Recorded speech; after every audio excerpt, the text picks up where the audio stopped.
एक बार की बात है, एक गांव था जो जंगल के नजदीक बसा हुआ था। इस वजह से उस गांव पर एक काली चुड़ैल की नजर थी। वो अक्सर रात होने पर गांव में आती थी। सब गांव वाले चुड़ैल के बारे में जानते थे, इसलिए कोई भी घर से बाहर नहीं निकलता था। उसे जो भी मवेशी बाहर बंधा हुआ दिखाई देता, वह उसे ही मार कर खाने लगती थी। रोज रोज अपने मवेशियों की लाश देख देख कर गांव वाले परेशान हो जाते हैं। और एक रात जब वह चुड़ैल एक मुर्गी के बाड़े में घुसती है, तो सभी गांव वाले हाथ में मशालें लेकर उसे घेर लेते हैं और उस पर हमला कर देते हैं और उसे जलाकर मार डालते हैं। इस दौरान वह चुड़ैल एक मुर्गी को जख्मी कर देती है। हाय रे मेरी सुनहरी, कमबख्त इस चुड़ैल ने तुझे जख्मी कर दिया। तू ठीक तो है ना? मैं तुझे कुछ नहीं होने दूंगी। चल, मैं अभी तुझे दवाई लगा देती हूँ। फिर यशोदा उस मुर्गी के जख्मों पर दवाई लगा देती है और कुछ दिनों में वह मुर्गी ठीक हो जाती है, लेकिन पहले से उसका आकार बहुत बड़ा हो जाता है। अजी सुनिए, देखिए ना सुनहरी कितनी जल्दी इतनी बड़ी हो गई। हाँ यशोदा, इसका आकार देखकर तो मैं भी हैरान हूँ। इतनी बड़ी मुर्गी तो पूरे गांव में किसी के पास नहीं है। फिर रात होने पर एक चोर की नजर उस मुर्गी पर पड़ती है। अरे वाह, इतनी बड़ी मुर्गी! इस मुर्गी पर तो सिर्फ मेरा अधिकार है। वह उसे पकड़ने जाता है। अरे इधर तो आओ मेरी राम प्यारी, तुझे तो तंदूर में पका कर खाऊंगा। बाबा बाबा बाबा, आज तो बढ़िया दावत हो जाएगी। तभी वह मुर्गी उसकी ओर पलटती है और अपनी चोंच से उस पर हमला कर देती है। अरे मर गया रे! अरे नाच मिट्टी मुर्गी, ये क्या कर रही है? हे भगवान, एक मुर्गी में इतनी ताकत कहाँ से आ गई? तभी वह मुर्गी अपना मुंह बड़ा करके उसे निगल जाती है। मुर्गी उसे खाकर चुपचाप अपनी जगह पर बैठ जाती है। फिर सुबह होने पर वह एक अंडा देती है। वह अंडा बहुत बड़ा होता है। अजी सुनिए, जल्दी बाहर आइए, ये देखिए यहाँ क्या है। क्या हुआ यशोदा, क्यों चिल्ला रही हो? ऐसा क्या देख लिया? अजी देखिए ना, ये अंडा कितना बड़ा है। ये अंडा सुनहरी ने दिया है। अरे वाह यशोदा, ये अंडा तो बहुत कीमती लगता है। चलो इसे उठा लो, इसे यहाँ खुले में नहीं रख सकते। यशोदा उसका अंडा उठाने लगती है। तभी वह मुर्गी उसे चोंच मारती है। अरे कमबख्त मुर्गी, अपनी मालकिन को चोंच मारेगी? रुको, हम थोड़ी देर यहीं इंतजार करते हैं। जैसे ही अपना मुंह दूसरी तरफ करेगी, हम इसका अंडा उठा लेंगे। फिर वे दोनों छुप जाते हैं और इंतजार करने लगते हैं। फिर जैसे ही वो मुर्गी अपना मुंह दूसरी तरफ करती है, वे दोनों उसका अंडा चुरा लेते हैं और घर के अंदर घुस जाते हैं। अरे वाह वाह यशोदा, हमारे हाथ को खजाना लग गया। इतना बड़ा अंडा कभी किसी मुर्गी ने नहीं दिया प्रीतम। अगर हम इसे शहर में बेचने जाएंगे तो हमें इसके मुंह मांगे पैसे मिलेंगे। मैं कल ही इसे लेकर शहर जाऊंगा। वहीं दूसरी तरफ वो मुर्गी अपने अंडे को ना पाकर गुस्से में आ जाती है और अपने अंडे को सूंघते सूंघते उनके दरवाजे पर पहुंच जाती है। फिर वह मुर्गी खिड़की से झांक कर देखती है तो उसकी नजर उसके अंडे पर पड़ती है। फिर वह मुर्गी गुस्से में उनके दरवाजे पर अपनी चोंच मारना शुरू कर देती है। अरे ये कौन है? तुम यहीं रुको, मैं अभी देख कर आता हूँ। फिर रामू खिड़की से झांक कर देखता है तो उसे वह भूतिया मुर्गी उसके दरवाजे पर खड़ी हुई दिखाई देती है। अरे मर गए रे! ये कमबख्त मुर्गी तो अपना अंडा लेने के लिए यहाँ तक आ गई। अब क्या करूँ?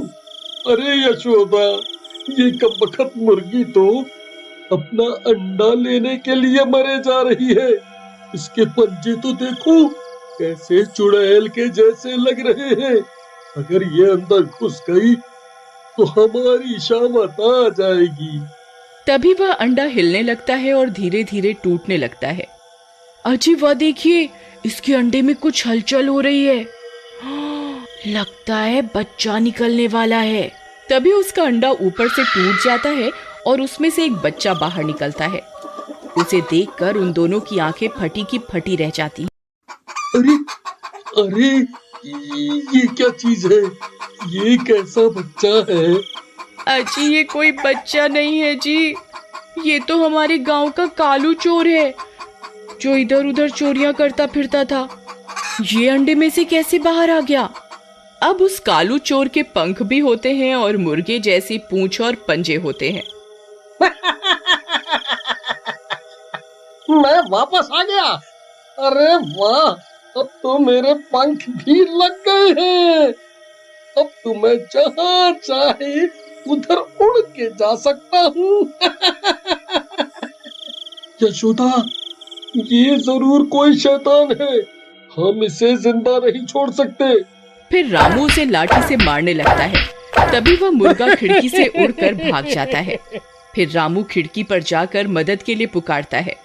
अरे गांव वालों, जल्दी इधर आओ, यहाँ बहुत बड़ा अनर्थ हो गया है।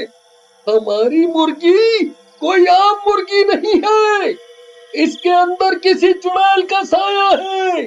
जल्दी आओ और इसे खत्म कर दो, नहीं तो ये किसी को जिंदा नहीं छोड़ेगी। फिर गांव वाले उस मुर्गी का रूप देखकर समझ जाते हैं कि दाल में जरूर कुछ काला है। रामू भाई सही कह रहे हैं, ये वही मुर्गी है जिसे उस चुड़ैल ने काटा था। हमें इसे खत्म करना होगा। चलो भाइयों, आज इस मुर्गी को पकाकर इसका लेग पीस खाएंगे। फिर वे सब गांव वाले उसके ऊपर जलती हुई मशालों से हमला कर देते हैं और उस मुर्गी को जलाकर मार डालते हैं और उसे आग में से उसका लेग पीस निकाल कर खाने लगते हैं। वाह, मजा आ गया रामू भाई, तुम्हारी मुर्गी तो बहुत स्वादिष्ट निकली। अरे मूर्खों, जन्म जन्म के भूखों, फ्री का चिकन लेग पीस मिला नहीं और खाना शुरू। इतना भी भूल गए, ये मुर्गी पर चुड़ैल का साया था। इसको खाने से पहले एक बार सोचना तो चाहिए था। अरे मर गए रे, ये हमने क्या कर दिया? अरे अब क्या होगा? अरे रामू भाई कुछ करो, मुझे कुछ कुछ हो रहा है। अरे अरे अब मैं नहीं बचूंगा, अरे मैं नहीं बचूंगा। अरे फिर उस भूतिया मुर्गी का असर शुरू हो जाता है और वे तीनों भूत बनने लगते हैं।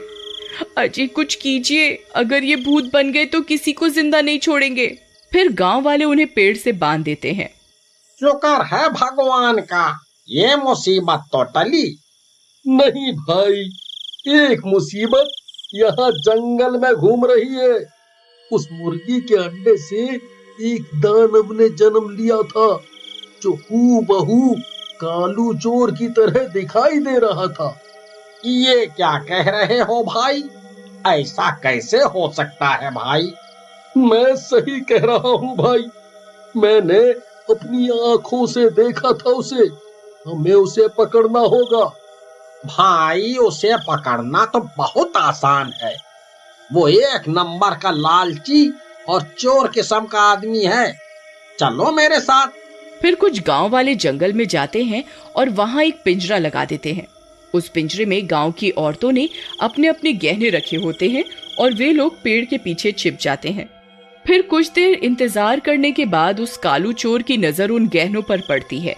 उसके अंदर का चोर जाग उठता है और वह पिंजरे की तरफ आ जाता है और उसमें घुस जाता है और गांव वाले पिंजरा बंद कर देते हैं और वह पकड़ा जाता है।